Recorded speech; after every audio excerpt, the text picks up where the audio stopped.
Hello and welcome to the latest edition of the Pushington podcast with me, James Fields. As per usual, I'm joined alongside my assistant editor, Len Varley, and the CEO of AviationSource, Mr. Thomas Shaw-Howes. Guys, hello again. It's been a week.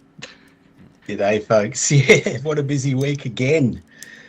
Yeah, another week and another, I don't know, another intensity, I guess we could say.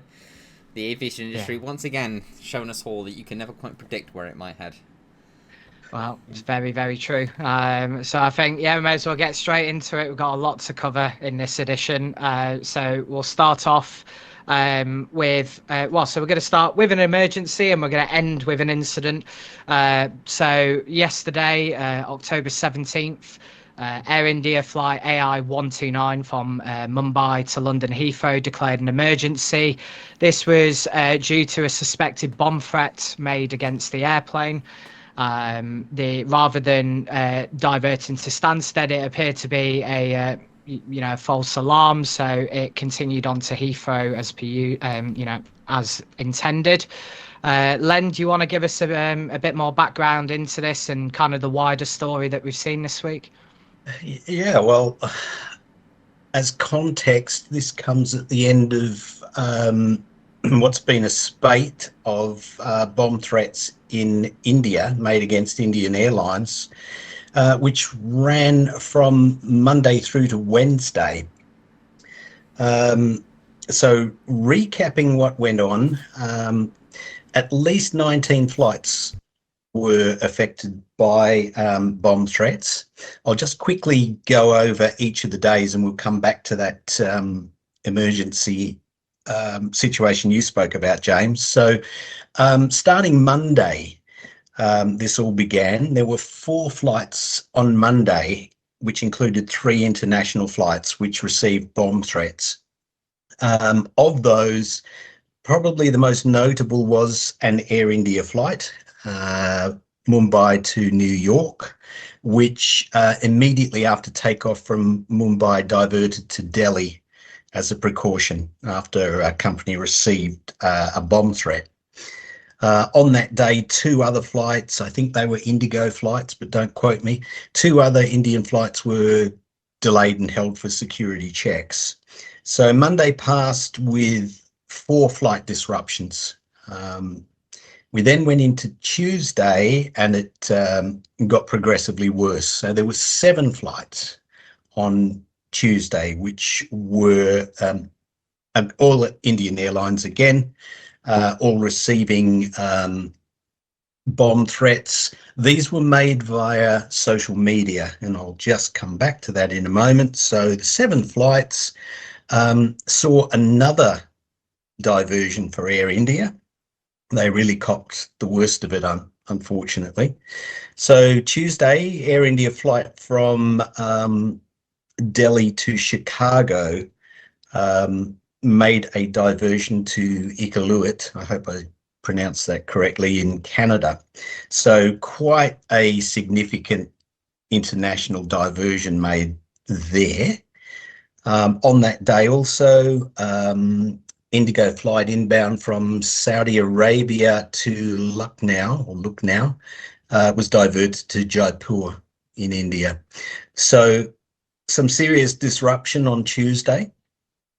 That was all said to originate from an X account, formerly Twitter. One account was nominated as the originator of those 7 threats, and that account was shut down, suspended by X. We then went into Wednesday, and things continued. 7 further flights disrupted on Wednesday. An Indigo flight again, Mumbai to Delhi was forced to divert to Ahmedabad. That was probably the worst affected of the Wednesday flights. And a Kaza Air flight bound for Bengaluru made a precautionary return to Delhi. They were probably the most serious of the flights affected on Wednesday. Come the end of Wednesday, Mumbai police then arrested a 17-year-old youth from the Chasgatis. Geez, it's been a long week. Chhattisgarh state region of India. He's held on remand for questioning over the incidents, and it reportedly all stemmed from a dispute that he had with a colleague over money. He'd set up accounts, I believe multiple accounts, but an account under his friend's or colleague's name to try and smear him, and made a series of bomb threats. So that took us to Wednesday. I'll throw back to you, James, to go into the background on Thursday then. Yeah, no, so it seems to have been a week of, diversions that occurred. Obviously, the Air India emergency from yesterday,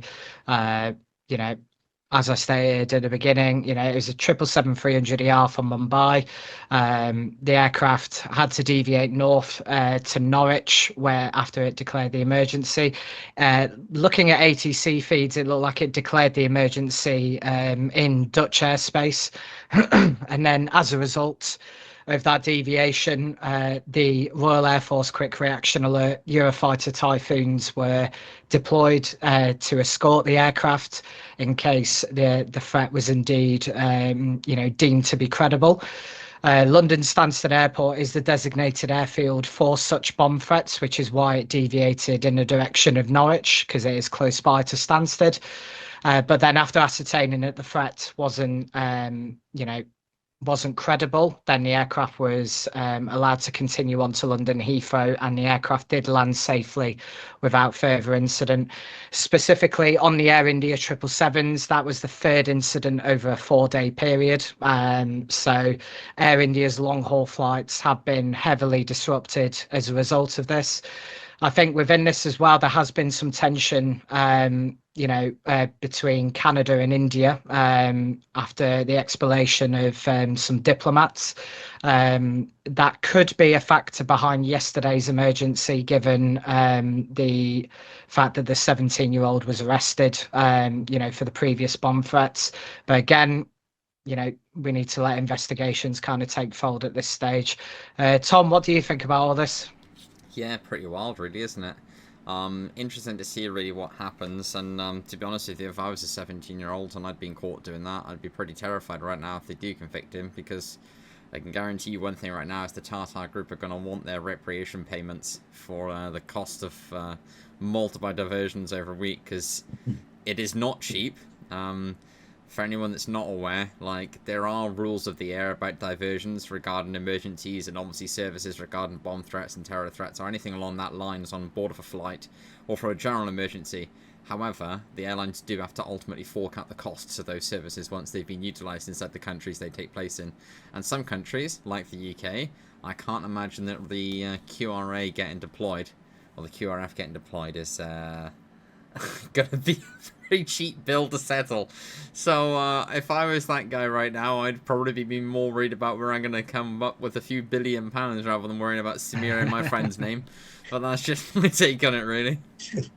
Yeah, no, for sure. So yeah, it's been a pretty disruptive week for aviation in India, and arguably internationally as well, with those longer haul flights. So yeah, hopefully that is the end of that. In terms of these bomb threats, because it's not funny. It's not a clever thing to do, and you will be caught. End of.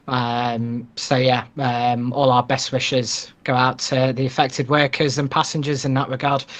So yeah, moving on. We seem once again to be talking about Boeing every week.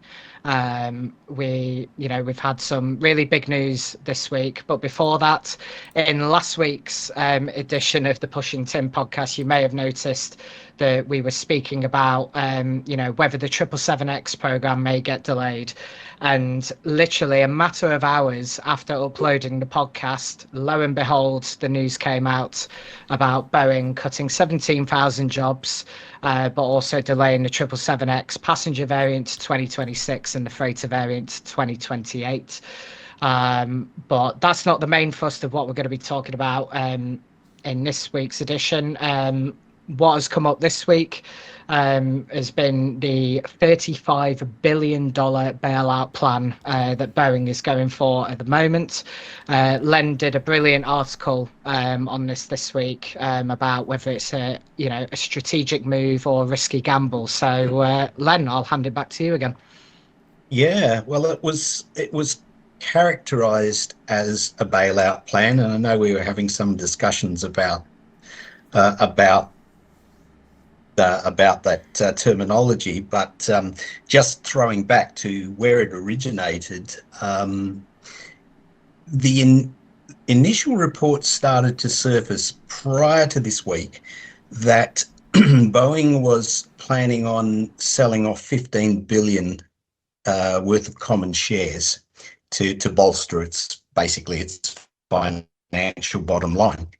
Of course, Boeing at the moment, as well as the long string of issues that it's experienced up to date, is now hemorrhaging funds as a result of the protracted workers' strike with the machinists.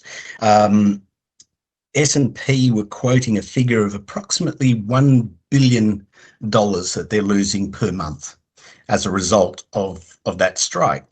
So as a result, they're trying to bolster their bottom line. As I say, it was originally quoted as $15 billion worth of shares, that common shares they were going to sell off. In this, financial analysts were suggesting that wasn't going to be enough. This week, there was regulatory filings made by Boeing on Tuesday, in which Boeing said that maybe as much as $25 billion, which they would be seeking, plus a $10 billion credit line or credit deal from a set of financiers, including the Bank of America, Citibank, and Goldman Sachs, so major banks.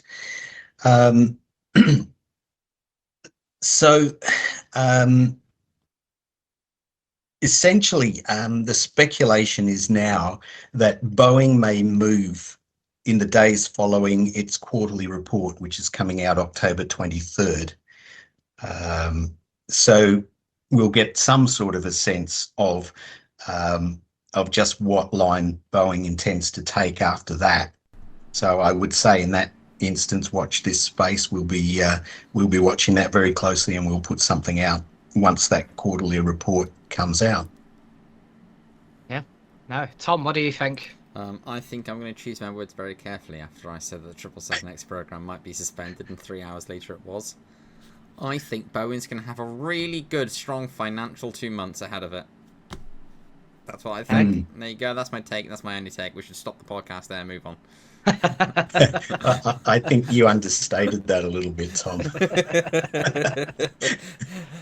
No, jokes aside, I mean, the situation's beyond dire, really, isn't it? I mean, like, I know that we sort of mentioned in previous episodes the Push and Turn podcast, which you guys can check out on our YouTube channel, #plug, that really Boeing is ultimately dying in real time, and we're all kind of just sat by watching it happen.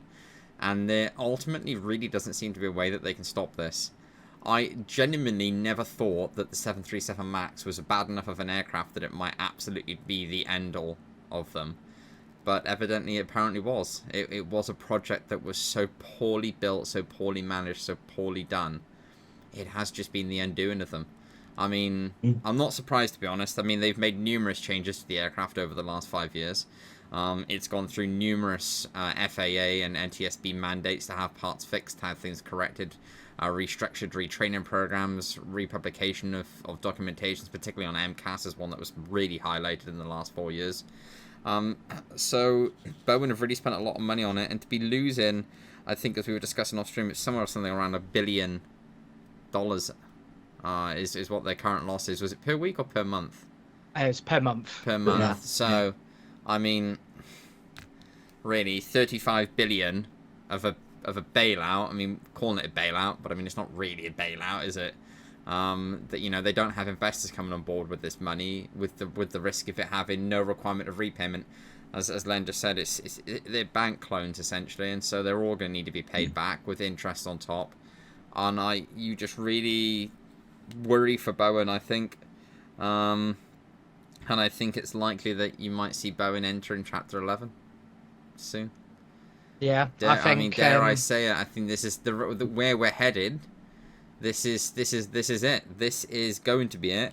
We all have a front row seat to the fall and the collapse of Boeing, as we all know it. A once great manufacturer that's been reduced to I don't know what really. And I just don't really know what they've got ahead of them to look forward to in the future, to be honest, because I think that 777X is ultimately going to be their saving grace if they could ever get it off the ground, but it has been plagued with issues since they started the program, and I think it probably speaks to the more systematic issues inside of Boeing, really, as to why that's not been a good success. I mean, I think when we all read the report that when they tested the decompression and the entire lower fuselage of the aircraft quite literally exploded open, that was probably the indication that perhaps this again was another project that had been rushed through without any great deal of thought put into it. Kind of reeks of the A380 in some ways.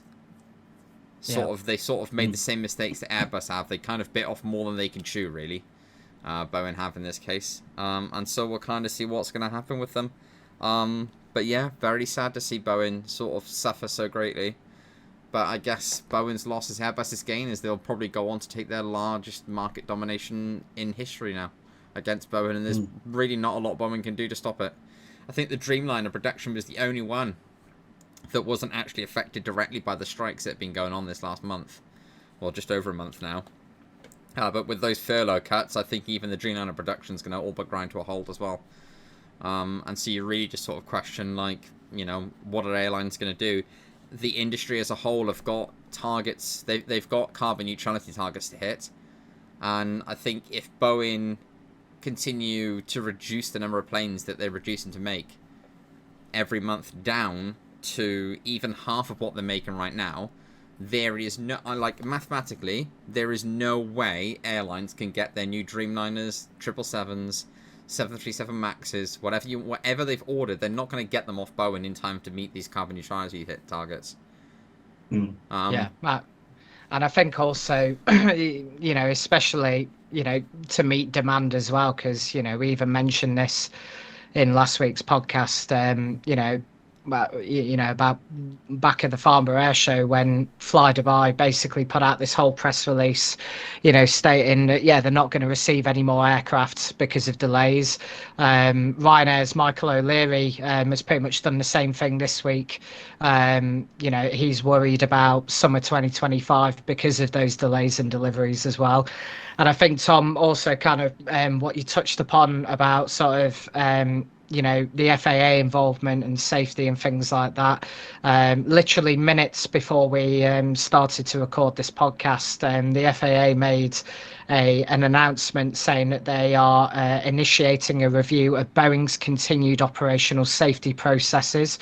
So that's the program that is used to monitor the health of a product and its production system throughout the course of its life. The FAA did confirm this as part of the aggressive oversight measures that they announced earlier this year to ensure Boeing has the right tools to sustain lasting changes to its safety culture. So, Tom, I think, you know, that's going to be another issue that they're going to have to contend with, and kind of bolsters your point up even further. Yeah, safety culture, isn't that the word of the year for Boeing right there? I mean, do you know what? It's interesting, right? Because I did an op-ed video in this last week talking about whether the A330neo could be like almost a replacement, if you will, for the 777X delays. And I think for context to understand it, I'm not going to sit here and suggest for a second that the A330neo is in any way comparable to the 777X, because it's not even trying to serve the same market. What I was ultimately trying to get at with that, whereas I think is the point that I'm ultimately going to make here, if you are an airline right now, what do you do? Like, where do you actually go? Because Embraer aren't built. They're not. They're not ripping up trees in the wide body market, so you can't head down south to look at aircraft there. And if you're thinking, okay, well, look at the C919 and the C929. Well, I mean, forget it, because the China market is going to be absolutely backlogged with orders for all the Asian carriers and all the Chinese carriers in the next 10 years that want that aircraft for fast expansion. You're not going to be able to get orders like that. So ultimately, when it really boils down to it, you really don't have any other choice right now if you need an aircraft in the next 5 years than an A330neo. And I'm not going to dump on Airbus too much, because that's not the purpose there. But I mean, we can all agree that the A330neo is not the best aircraft ever built. And so it's a pretty sorry sight to find yourself in. And like, I think that really highlights the issue that the industry faces as a whole. Because I don't, as we're talking about all the issues of Boeing, I think it's really worth highlighting as well, just the reality of what a world without Boeing really looks like. And it's not the prettiest one. And it's, it's going to be rough. And I don't know. Do you know what? I'm going to say it right now. The irony of this, okay, is that they should have kept the 747 production going. Yeah. At least that would have given them. At least it would have given them a lifeline. Yeah. But they did that classic Boeing thing, didn't they? When they're like, well, the market doesn't want wide bodies. We don't want hub-to-hub flying. Skip to 2024. The A380's back in high demand. Everyone wants to get hold of one. There's not enough. There's no more being built. Yeah, I've heard you guys and others in the industry talk about that that stark contrast with where we are now and the what was the iconic Boeing 747. My one thing that sticks with me, and I'll go back even further, which will show my age. My first exposure as a kid to the name Boeing not only came with the Boeing 747, but I was one of those kids that was forever building airfix kits of Second World War aircraft. And one of the classics, obviously, was the Boeing B-17, Flying Fortress. And that image always stays with me now, because that machine could take the most amazing punishment. Those aircraft were coming back from missions with control surfaces missing, with tail planes missing. They still flew. And that was Boeing in those days. And that was the image that stuck with me with Boeing. So there's a sense of disappointment, and I think everyone shares that, to see such an iconic brand face the issues that it's currently facing. And as Tom says, what would an industry look like without Boeing? Yeah, I agree with with Tom that obviously Boeing isn't going to disappear, but I think Chapter 11 will be enough to cause enough of a significant pile on, and maybe arguably pressure on Airbus as well, because it's all well and good securing orders from customers who typically go with Boeing, but I think at the same time, like, if I was to walk into the offices in Toulouse and say, right, I want to buy an A320neo, I'm not getting one until the end of next decade. And if you add that to the plate of, okay, Boeing is at risk of real trouble, and they're going through Chapter 11 and they have to cut things down significantly, production rates, maybe ditching aircraft programs, like, you just don't know what the scope of that Chapter 11 will be, then that's going to have consequences across the board. And I think there was a famous sort of saying from Airbus over the years, or like a common theme, that it's why they welcome the competition with Boeing so much, because without if one of the two big players in aircraft manufacturing disappears from the duopoly, then you've got a monopoly. But in the current industry environment, a monopoly won't be sustained, and it will just put more and more pressure on Airbus. And so and I think that's why whenever journalists have been asking Airbus about the turmoil at Boeing, Airbus have been pretty neutral on the matter. They've said, yeah, on the one hand, it'll be, be good to secure more sales, but on the other hand, it will have, lasting effects, on Airbus. But like, I think even if you look at, say, like the Spirit Aerosystems side of things, yeah, Boeing is buying them, but you've also got to remember that Spirit Aerosystems also supply Airbus with parts as well. I believe for the A220. So it's one of those that whatever happens over the next 3 to 6 months, if the credit rating agencies, they downgrade Boeing and that throws Boeing into a Chapter 11 scenario, irrespective of the bailout, it's going to have lasting effects on industry supply chain for the years to come. But yeah, I mean, I guess it's good news for engine manufacturers, isn't it? Because this ultimately gives them a little bit of time to sort all their issues out. At least they don't have to worry about trying to fix the Dreamliner's engines and the A350's engines with the great haste of speed. Because they're like, well, I guess we have 120 years to catch up with the backlog now, so we'll just take it. We'll take a little bit easy. We'll take the foot off the gas a little bit. Yeah, no, it's true though, because I think even on the Airbus side, because I think they released their orders and deliveries earlier this month for September, and I think the backlog stands at well over 7,000 airplanes, and it's that in itself is a task, but then Boeing have got even more of a task. I think they've got 4,500-5,000 aircraft to deliver. That's still a big number of airplanes.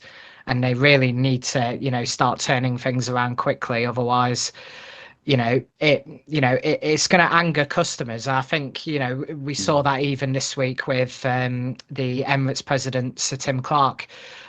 He spoke out on, on the 777X, and he's, in his usual Sir Tim Clark way, has expressed his disappointment and kind of borderline anger that the aircraft has once again been delayed. And Tim Clark, made a very good point of, Emirates has invested a lot of money in changing the way their fleet management outlook is going to look like over the next few years. So there's also that to kind of consider, will Emirates go for compensation on delay of the 777X? I reckon they could go down that route, or it may come out that, Boeing have given them, a hefty discount to say sorry. Who knows? But yeah, well, that I guess goes we'll see. Back to the point, though, doesn't it, James? It's like the reason we're talking about Boeing heading to Chapter 11 or potentially heading there is because they're so strapped for cash. I mean, are Boeing actually in a financial position to turn around to customers and go, I'll tell you what, just pay us half price to keep your orders because we need orders? Yeah. I mean, like, honestly, like, the dynamic depths to this issue, I think, are so... it's almost like everyone's kind of got like a little bit of shell shock about it, and as an industry, we don't really know what to say. But I think ultimately what we're looking at is we're looking at that sort of 2008, like, Jacob post again, where they're doing like, well, the last person to leave Seattle, please turn off the lights. We're literally heading there once again. Yeah. Except this time round, there is no long-term suggestion of recovery. Yeah. So where do we all go as an industry? And I've got an idea that I'd love to plug as a bit of an open idea right now as to where the industry should go. And just hear me out. Oh no. A340neo. A340neo. Okay. A340neo is the answer to all of our problems. Okay. On what grounds? On the grounds that they can't rebuild the A380 because they've absolutely destroyed all of the infrastructure that was in place for that. But they could very easily build the A340 considering the fact the wings are still being made for such aircraft. I mean, it's definitely an interesting one, but you kind of touched upon the engine side of things. Can engine manufacturers actually handle with the capacity of taking, creating a whole brand new engine program, for the 340 neo? Just put the A330neo engines on it. Oh, that'd be some powerful 340 though, because obviously the old 340s were typically known as underpowered.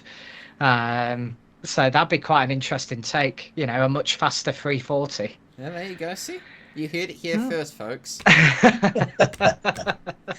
Buy your shares in Airbus today. Tom's on a prediction roll. Yeah, honestly, right, knowing how jammy he's been with his predictions, I can just see it happening. You know, I'll get a email in my inbox from Airbus, it'll be like Airbus unveils A340 Neo, and he's just like, how is he this plugged into the Matrix? We'll never know, but. But yeah, no. Yeah, it's going to be interesting to see what happens on the Boeing side. The next few months are going to be very crucial. And I think in the topic of kind of struggling, let's move on to our next, our next segment, which we're going to be looking at Play Airlines now. So this week they unveiled quite an interesting shift in strategy and business plans. Obviously, Play was, Play is quite well known in Iceland for offering transatlantic flights via a stopover in Keflavik. And even in the USP, if you as a passenger, you wanted to get to Boston, go via Keflavik. You also had the option to do a couple of days stopover to obviously go see Iceland, which, at the time I thought was a fantastic idea. Why not, kill two birds with one stone when you're traveling? But they've revealed this week that they're going to be focusing more on European routes, and as a result of that, they're going to be reducing operations on the transatlantic front. I think additional evidence has kind of seen this. This week, Play launched flights to Madeira and Marrakesh. They also revealed that next year they're going to be operating flights to Antalya, which is quite the flight, Keflavik to Antalya. But there's clearly market demand there, and they're clearly adapting to, those sorts of market trends. So, Tom, what do you think? Well, I'll pick the low-hanging fruit if you don't mind me, James. It seems that playtime is over. Oh, yeah. If you choose to dislike this video just for that reason, I do not blame you. However, you shouldn't do that. Smash the thumbs up button. Don't forget to follow. Turn on the notification bell and subscribe to the AviationSource YouTube channel. That would be a fair play. Yeah. Yeah. Oh, Len, come on now. That's the best I can muster on a Friday. Literally playing with fire, you are, honestly. Oh, yeah. Oh, God. Yeah, well, we won't play with the story too much, but basically what's been going on is I think it was kind of inevitable that Play would eventually have to sort of get rid of this USP. It was a really good idea when they launched it, because they kind of did a better job than what WoW was doing, based on the fact that they priced a lot more competitively, and it was a more even, sort of rounded offer, really. In my opinion, anyway, it was a more rounded offer than what WoW was offering at the time. But I think ultimately this was always inevitable. I think when you consider that JetBlue have moved into transatlantic with the A321, and you've got the XLR soon to arrive, and you've got Global moving their A380 services in transatlantic, there really isn't a demand anymore to want to just stop over somewhere when doing a transatlantic service, because of the obvious factor being, for the same price, you can just fly direct now, and so there's no real benefit to it anymore. So I'm not surprised to see them make a shift to the European market. But I got to be honest, with that being said, I actually think they'll have quite a lot of success in the European market. There's definitely a lot of demand for flights to Iceland, particularly now more than there's ever been. I know the tourism industry in Iceland is, I don't know for sure if it's still the case, but for a while it was absolutely booming pre-COVID. Yeah. And I'm sure it will start to head back in that direction again, because I think there was some discussion about potentially closing some areas off the tourists because there were so many going there now, it's wearing down the natural beauty of areas. But yeah, I think for Play, they've got, it's not ideal really, but I guess it's all systems go really for them as an airline.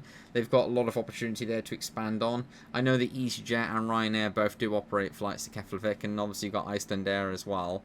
But with Play being a bit of a low-cost carrier and like an additional option, with a bit of really competitive pricing, they could probably get away with some really decent route pull-offs there. So I'm not surprised that we've seen them expand into Europe as much as they have. And equally, I'm not surprised to see them launch the new routes that that you previously mentioned there, James. That they're pretty decent routes to begin launching with. So we'll see. I think really ultimately what they could have done with it was the XLR, really, couldn't they? They could have just launched South America's connections. I mean, I remember when I interviewed Birger Jonsson, and he didn't rule out getting the XLR, obviously, and plays under new leadership, since that interview. So I'd be curious to see what the new CEO thinks on it. But I think the most interesting part, of this news is the fact that Play going to be getting a Maltese AOC now. Len, I feel like that's quite significant because, low cost airlines such as Wizz Air, Ryanair, they've also got Maltese AOCs. Yeah. Obviously, it's a lot cheaper than an Icelandic AOC or, kind of elsewhere. So do you want to just give us kind of your thoughts on that?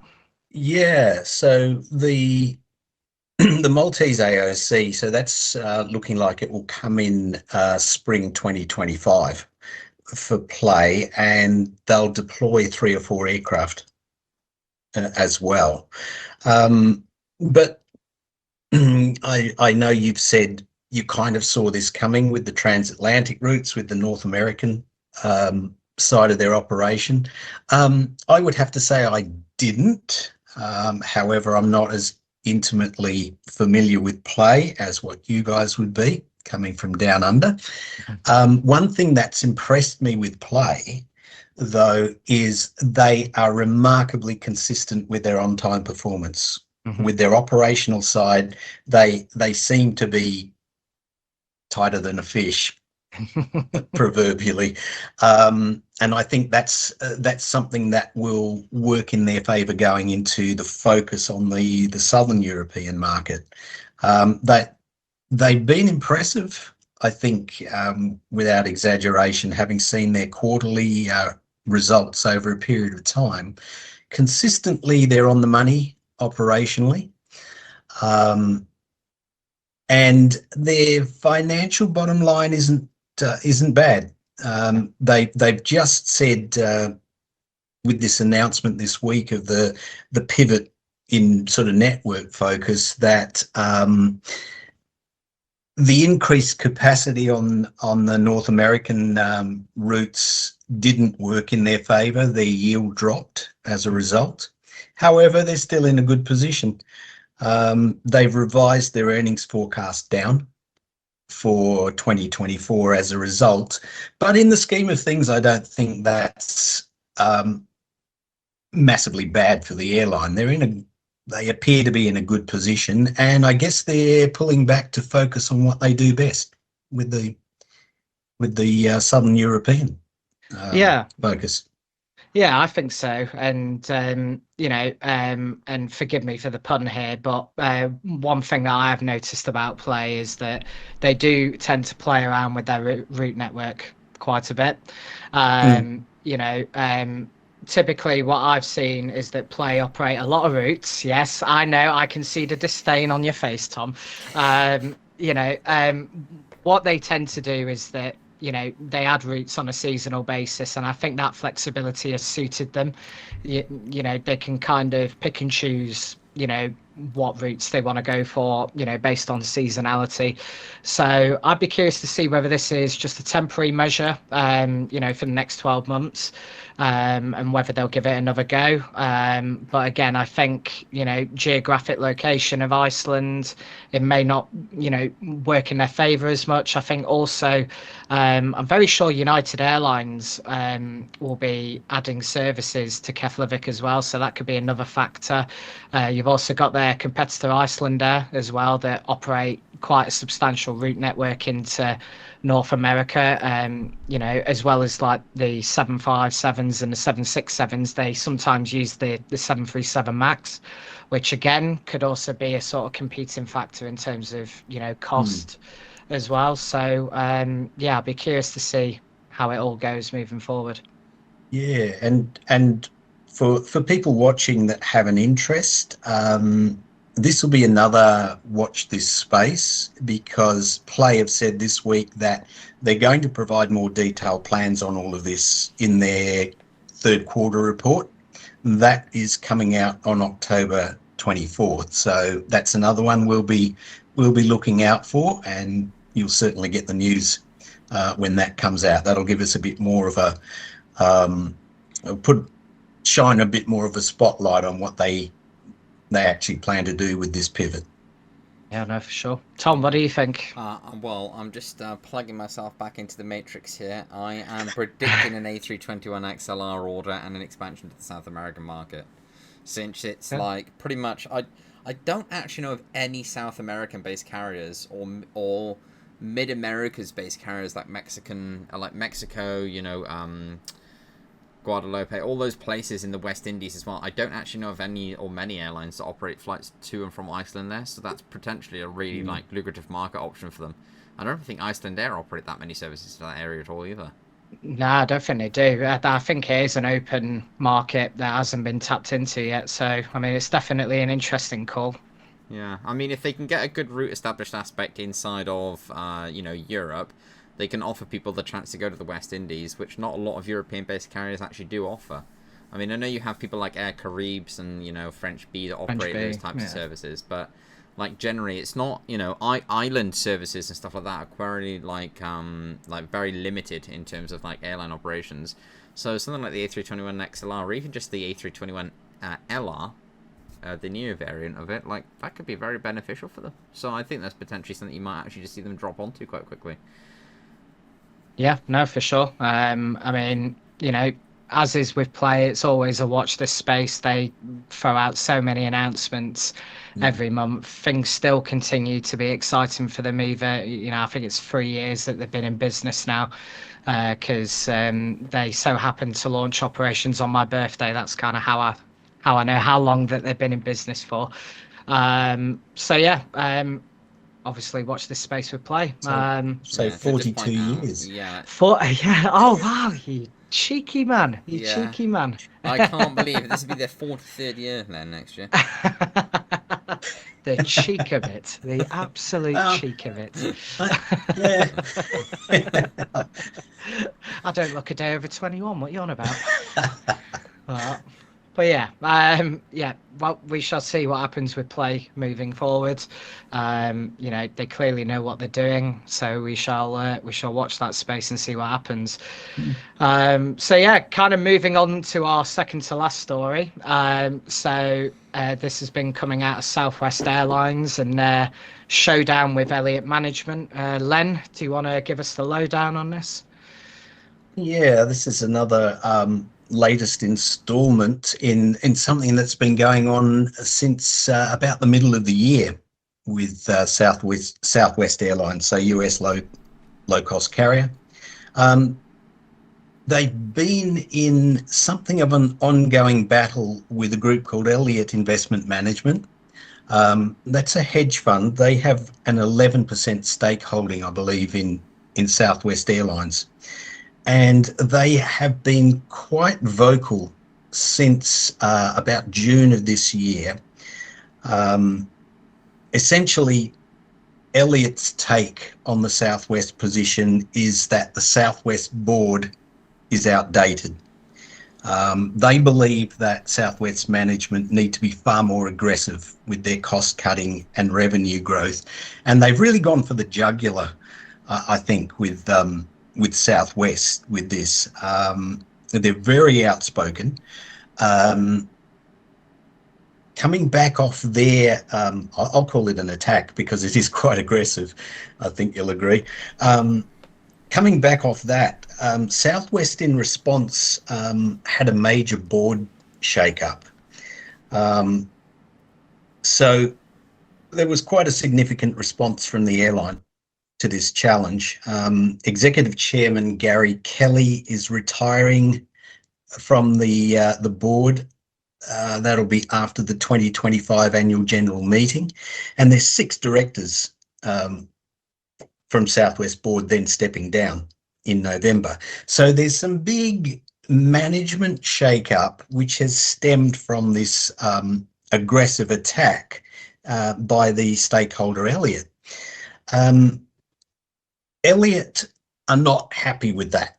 Essentially, this is the latest installment this week. It's not enough for Elliott, who basically want the head of Southwest, the CEO, Bob Jordan. So they've launched quite an aggressive attack. They want Bob Jordan out of the picture. SkyWest, for their part, are behind Jordan. And I guess why wouldn't they be? This guy's been 36 years in the job with Southwest, and he's really been a key player in steering their fortunes. However, the whole Stausch battle that's going on has some kind of I suppose serious implications for Southwest. Would you say, James? Yeah, I'd say so, because I think ultimately, if Elliott get what if they get what they want out of this, then potentially going into the new year and beyond the annual general meeting, we could see a very different looking Southwest, in terms of that sort of cost cutting sort of action. Obviously it would be a benefit to the passenger because it's even lower airfares than what Southwest already offer. But yeah, it's a very interesting dynamic, and yeah, I think adopting more drastic actions, could that be reflective of their financial performance? Is it the fact that Elliott wants to take Southwest from a low-cost carrier into an ultra-low-cost carrier? Is that the right move given what's been going on with other ultra-low-cost carriers in the States? So yeah, it's going to be interesting to see what happens and kind of whether any big changes come out of Southwest. Tom, what do you think? Yeah, interesting, isn't it? Do you know what? Can I get back into that Matrix mode again here? But David Neilman has once again, he's done it again, hasn't he? That man is playing checkers and the industry's playing chess. Do you know what I mean? He launched Breeze when we saw the expansion of JetBlue, and Frontier and Spirit and all these guys, and we were like, oh, maybe he hasn't really hit the market exactly how we wanted. And now he's made a very profitable airline that's sat operating away, and all of a sudden, Spirit's at the verge of potentially disappearing. JetBlue's focused all of its investment into the transatlantic market, and Southwest is potentially on the verge of a collapse as well through internal hostile takeovers. I mean, that man is an industry. He's a globetrotter, isn't he? He knows. You can just see him mile off. You can see that a mile off. And I know that seems like a bit of a joke and as if I'm joking around here, but I'm being deadly serious in this because ultimately, if this sort of dispute continues inside of the Southwest thing, whoever ultimately comes out of this, come the end of it, there's going to have to be restructured costings going on at Southwest, which are going to have to be a somewhat strict, or I don't know the other word, what's the other word for it? Intense, I guess, is the best way to describe it. They are in a lot of financial worries, so they are going to need mass restructuring because they are still struggling to recover from those delays at the start of last year and during this year, particularly during the Microsoft outage as well, which really hammered them hard for a long period of time. And I mean, United only just about escaped through the scathing that they got for that, but Southwest are really getting pulled through the ringer with it. So from a Southwest perspective, it's not looking great. I mean, it's not really the sort of thing you want right now, is it? Is your board of directors trying to oust your chair people and 8 of your board members as well? It's not really the unity that creates a happy workplace environment. So it'd be interesting to see what happens. But I think, we'll keep a close eye on it. As you said, we'll kind of watch this space on this one because, I mean, there could be a lot of moving parts going on here. Not just if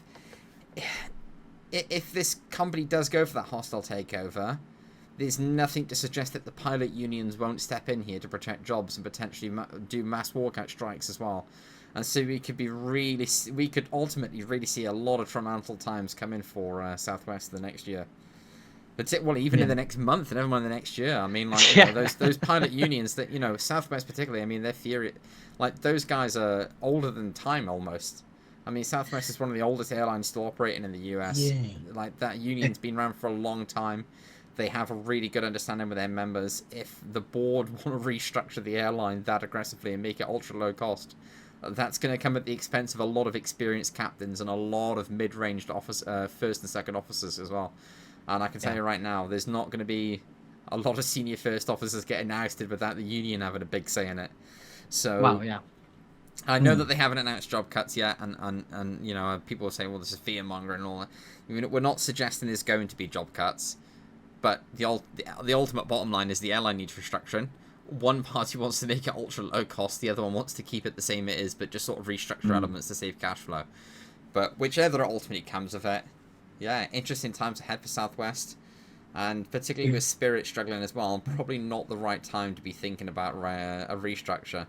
I mean, you can't honestly think, looking at Spirit, that ultra low cost is the way to go forward right now in the global market. Yeah. I mean, I know times are tough, inflation, inflation wise, but obviously, in countries around the world, inflation is, dropping surprisingly, and obviously airfares are a measurement tracker for, for inflation. So, could this be hasty? Who knows at this stage? Len, what do you think? Do you think that this takeover is going to be bad news, or? Well, it's interesting that Tom used the description older than time with Southwest, because one thing that struck me was the management, or I should say the board reshuffle that Southwest undertook is really going to bring in some younger blood. So it will be interesting to see if what they can make of it and if they can stave off the challenge. But certainly,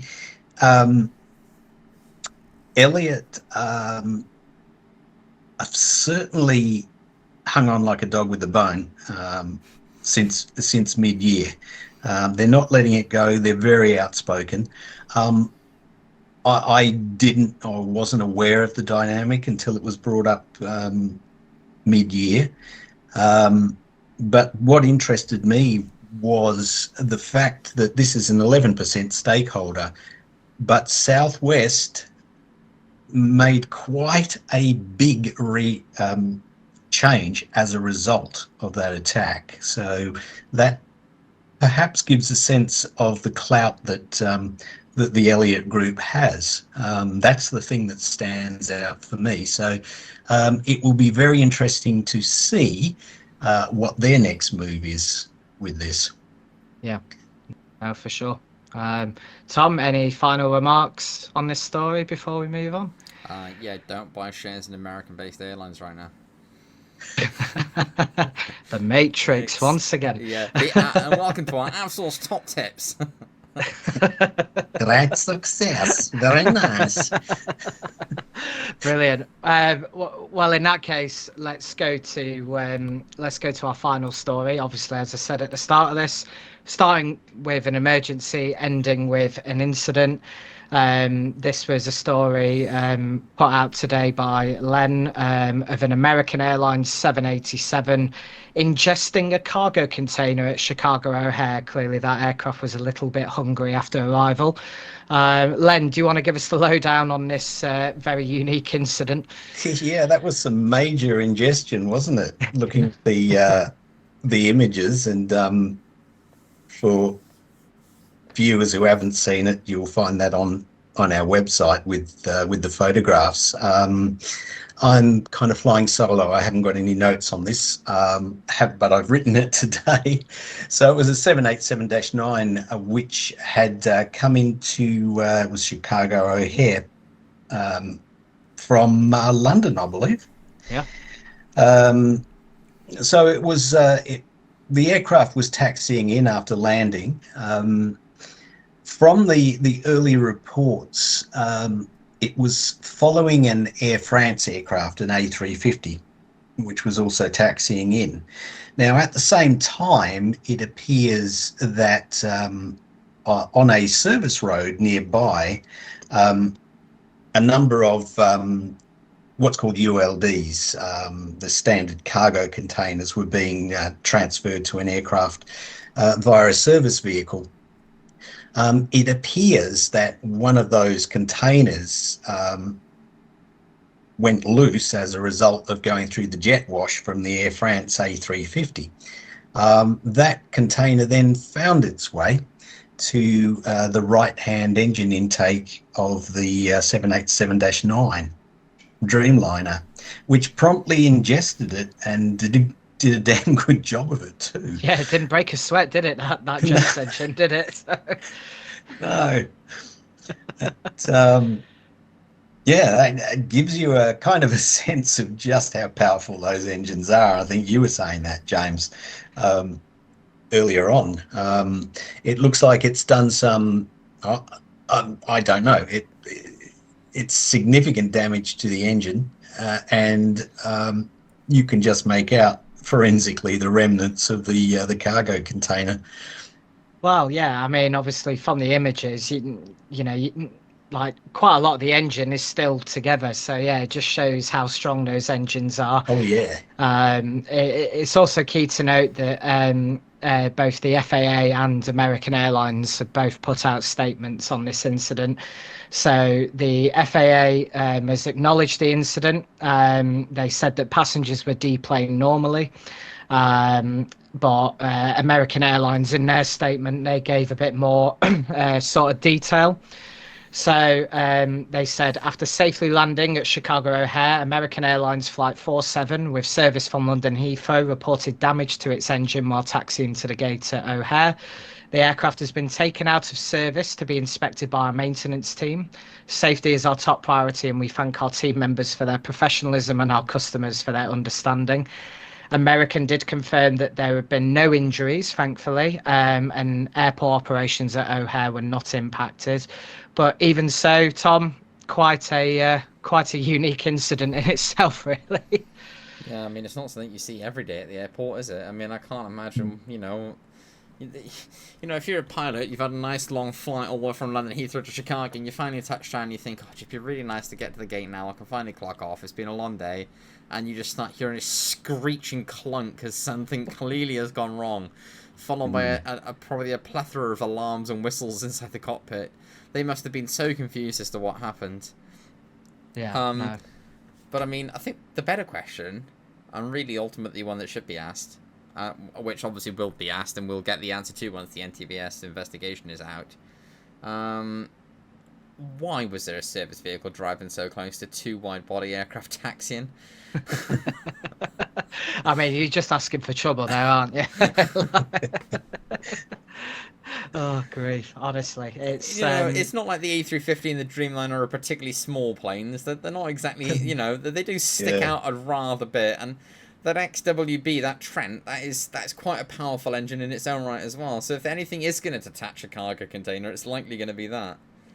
Well, yeah. I mean, with the amount of thrust, because I think, they're kind of off track a little bit, but with the XWB engines, I think you've got the XWB 95 and the XWB 97, and a 95 and a 97 actually means how many pounds of thrust each of those engines have got. 95,000 on the Dash 900 and 97,000 on the Dash, I think it's Dash 1000 for the XWB engines.